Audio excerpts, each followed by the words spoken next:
First of all, I give credit to TCU on a good game that they won. And Baylor didn't play their best. Well, Baylor didn't play their best.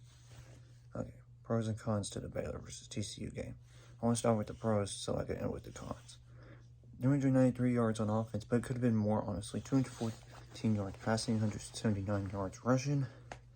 Gary Bohannon had 3 touchdown passes, but 2 interceptions on 14 completions out of 20 attempts. But the first pick was not on him. It was on the wide receiver who, it was a tip ball, and the other one definitely was on him. He down up on it. Or just throw it straight out of bounds in that situation. It was like at the end of the game. Last possession on offense. Abram Smith had 18 rushing attempts for 125 yards. The offensive line only allowed 1 sack. Tyquan Thornton had 5 receptions for 121 yards with 2 touchdowns, but it could have been 3 possibly. Ben Sims had 4 receptions for 53 yards. 5 for 11 on 3rd down on offense, 1 for 1 on 4th down for the offense. The defense held to TCU 94 yards rushing. And their second 7 tackles for loss on defense. They forced a fumble, but they didn't score off of it. Made every extra point. Eisenhower, he punted the ball a little too much.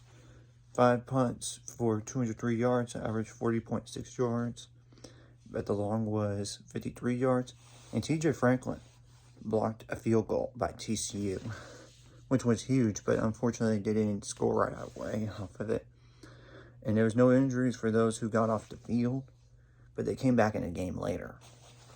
But the cons, they gave up 562 yards of offense, including 468 yards passing to a backup quarterback. And there was poor tackling, getting up chunk plays with over 20 yards or more, which is the biggest area that Baylor needs to address going to the next game against Oklahoma. 3 wide receivers for TCU combined for 16 receptions for 301 yards.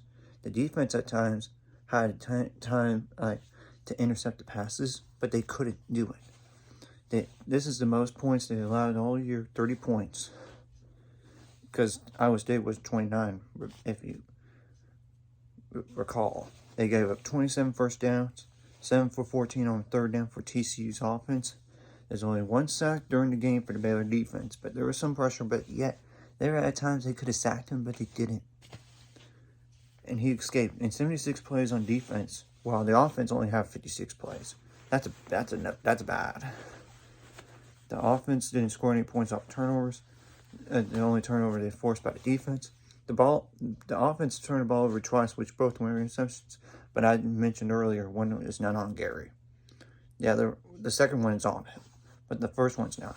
Only 17 first downs on offense. The offensive line gave up 7 tackles for loss.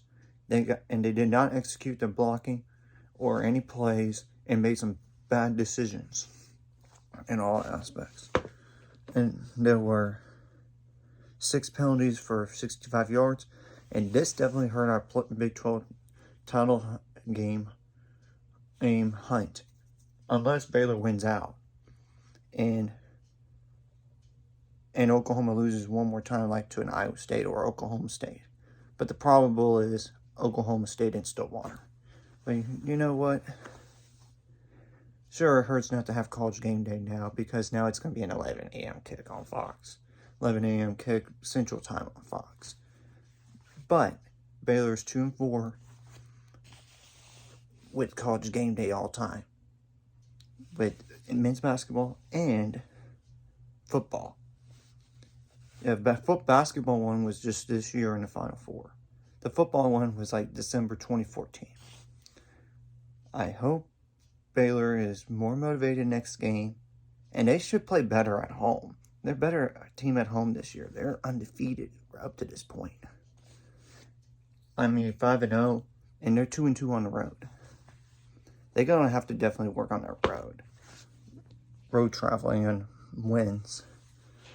Anyways, if you like this content, hit the like, subscribe button. Also, subscribe to American Football Network, Chicago Sports Network, 365 Sports, Golden Blue Noon, CFB with JD, and I'm not sure I mentioned him already, the Gridiron Expert. Take care, and have a good day.